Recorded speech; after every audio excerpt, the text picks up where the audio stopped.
இந்த நாளிலும் நாம் தேவனுடைய வார்த்தைகளை நம்ம கேட்க போகிறோம். நாம் தொடர்ந்து தியானித்து வருகிற கர்த்தருக்கு காத்திரு என்கிற ஒரு வார்த்தையின் அடிப்படையில் தேவனுடைய வார்த்தையை நான் உங்களுக்கு கொண்டு வர போகிறேன்.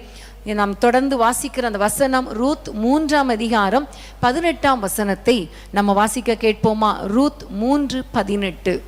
அப்பொழுது அவள், என் மகளே, இந்த காரியம் என்னவாய் முடியும் என்று நீ அறிய மட்டும் பொறுத்திரு.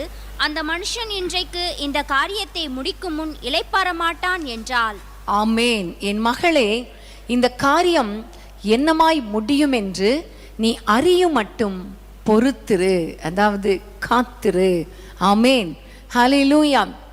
பிரியமானவர்களே, இந்த வசனத்தை நம்ம தொடர்ந்து தியானித்து வர வர வர அவங்க எல்லாருக்குமே பயங்கரமாக இந்த வசனம் மனதில் பதிஞ்சிருக்கோம். அது மாத்திரமல்ல, நானும் காத்திருக்கணும் அப்படிங்கிற ஒரு எண்ணத்தையும் கர்த்தர் உங்களுக்கு கொடுத்திருக்கிறார் இல்லையா? காத்திருந்து அதுக்கு காத்திருப்பதற்கு ஒரு பொறுமையும் கர்த்தர் கொடுத்திருக்கிறார். கர்த்தருக்கு ஸ்தோத்திரம். வேதத்தில் நிறைய சம்பவங்கள் காத்திருக்காததுனால வந்த பிரச்சனை, காத்திருப்பதுனால வருகிற நன்மைகளை குறித்து நம்ம நிறைய தியானிக்க, நேற்றைய தினம் வரைக்கும் தியானிக்க ஆல் நைட் ப்ரேயரில் இருந்து கர்த்தர் கிருபை பாராட்டினார். அதற்கு கர்த்தருக்கு ஸ்தோத்திரம். இப்போ நம்ம சில காரியங்களை நம்ம தியானிக்க போகிறோம்.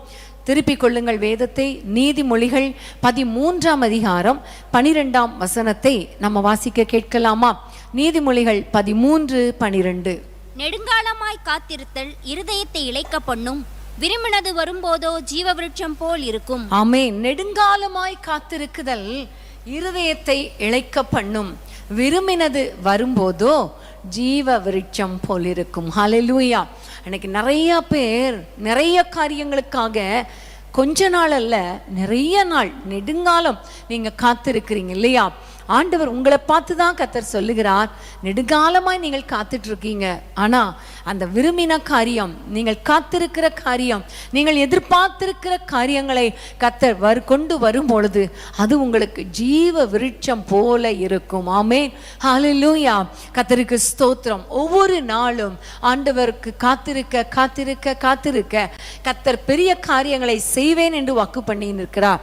நீங்க ஒருவேளை காத்திருக்கிற நாட்கள், அந்த தாமதம் உங்களுக்கு ரொம்ப கஷ்டமா இருக்கலாம்.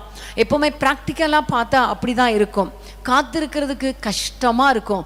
ஆனா ஆண்டவருடைய ஆசீர்வாதங்கள் வரும் பொழுது பாருங்க, ஒரு செகண்ட்ல அதை அனுபவிக்க கர்த்தர் கிருபை பாராட்டுவார். வேதத்திலே பார்க்கிறோம், எங்களுடைய சிறையிருப்பை கர்த்தர் திருப்பும். ஆண்டவரே சீயோனின் சிறையிருப்பை திருப்பும் என்று ஜெபம் பண்ணும் பொழுது, கர்த்தர் எங்கள் சிறையிருப்பை திருப்பும் பொழுது சொப்பனம் காண்கிறவர்கள் போல இருக்கிறோம் என்று வேதத்திலே பார்க்கிறோம். சிறையிருப்பை மாற்றுங்கப்பா மாற்றுங்கப்பா மாற்றுங்கப்பா என்று ஜெபித்து விட்டு கர்த்தருக்கு காத்திருக்கும் பொழுது அது ரொம்ப கஷ்டமா இருக்கும், ரொம்ப போராட்டமா இருக்கும். என்றைக்கு மாறும் இந்த நிலைமை? என் நிலைமை எப்போ மாறும் எப்போ மாறும் எப்போ மாறும் கேள்வி மேல கேட்டுட்டே இருப்போம். ஆனா அந்த சிறையிருப்பு மாறும் பொழுது, அல்லது நம்முடைய எதிர்பார்ப்பு வரும் பொழுது எப்படி இருக்குமா? சொப்பனம் காண்கிறவர்கள் போல. அப்படின்னா என்ன அர்த்தம்? ஒரு செகண்ட்ல கர்த்தர் அற்புதங்களை செய்து விடுவா. ஹல்லேலூயா. உதாரணமா பாருங்க, இஸ்ரவேல் ஜனங்கள் செங்கடலின் ஒரு கரையில இருந்து, ஐயோ ஆண்டவரே, சத்துருக்கள் வர்றாங்களே, அற்புதம் செய்யுங்க, எப்படி செய்ய போறாரோ தெரியலையே என்று வேதனையோடு கத்தி கொண்டிருந்தாங்க, கூக்குரல் இட்டு கொண்டிருந்தாங்க. ஆனா பாருங்க, ஒரு செகண்ட் தான் கர்த்தர் மோசேயுடைய கோலை நீட்ட சொன்னார். ஒரு காற்றை அப்படியே வீச பண்ணினார். அவ்வளவுதான், செங்கடல் 2ஆக பிளந்தது. உடனே பாதை கிடைத்தது. பாருங்க, எப்படி ஓடி இருப்பாங்க மக்கள், எவ்வளவு வேகமா, எவ்வளவு சந்தோஷமா, எவ்வளவு ஆச்சரியம் என்று, மகத்துவமா இருக்கிறதே என்று ஓடி போய்க்கிருப்பார்கள் இல்லையா? தப்பித்திருப்பார்கள் இல்லையா? அப்போ உண்மையிலே உங்க வாழ்க்கையில கூட பல காரியங்கள் தடையாக இருக்கலாம், தாமதமாகி கொண்டிருக்கலாம், இதனால உங்களுடைய இருதயம் தத்தளித்து கொண்டிருக்கலாம். ஆனா நம்முடைய ஆண்டவர் தடைகளை உடைக்கிறவர், பாதைகளை திறக்கிறவர். கர்த்தர் ஆச்சரியமாய் உங்களை நடத்துவார். உங்களுடைய காத்திருக்குதல் வீணாய் போகாது. நீங்க காத்திருக்கிறதுக்கு தக்க பலனை கர்த்தர் கொடுப்பார். அது ஒரு ஜீவ விருட்சம் போல ஒரு சந்தோஷமாய் இருக்கும் என்பதில் ஒரு சந்தேகமும் கிடையாது. ஹல்லேலூயா. இந்த நேரத்தில் நம்ம தியானிக்க போகிற காரியங்கள் என்ன தெரியுமா? எந்தெந்த காரியங்களுக்காக நம்ம காத்திருக்கணும்? நிறைய காரியங்களுக்காக நம்ம காத்திருக்கிறோம். பஸ்ஸுக்காக காத்திருக்கிறோம், ட்ரெயினுக்காக காத்திருக்கிறோம், வேலைக்காக காத்திருக்கிறோம், இப்படி திருமணத்துக்காக காத்திருக்கிறோம், குழந்தைக்காக காத்திருக்கிறோம், இப்படி நிறைய காரியங்கள். சில மனிதர்களுக்காக காத்திருக்கிறோம், பணம் வரும்னு காத்திருக்கிறோம், கடன் பிரச்சனை எப்போ மாறும்னு காத்திருக்கிறோம், இப்படி நிறைய காரியங்களுக்காக காத்திருக்கிறோம். வேதத்திலே சில காரியங்களுக்காக நம்ம காத்திருக்கணும் என்று சொல்லப்பட்ட சில வசனங்கள் மூலமாக ஆண்டவர் இன்றைக்கு நம்மோடு கூட பேச போகிறார். எல்லாரும் திறந்து கொள்ளுங்கள். புலம்பல் 3ஆம் அதிகாரம் 26ஆம் வசனத்தை நம்ம வாசிக்க கேட்போமா? எரேமியாவின் புலம்பல் 3ஆம் அதிகாரம் 26ஆம் வசனம். கர்த்தருடைய ரட்சிப்புக்கு நம்பிக்கையோடு காத்திருக்கிறது நல்லது. கர்த்தருடைய ரட்சிப்புக்கு நம்பிக்கையோடு காத்திருப்பது நல்லது. ஹல்லேலூயா.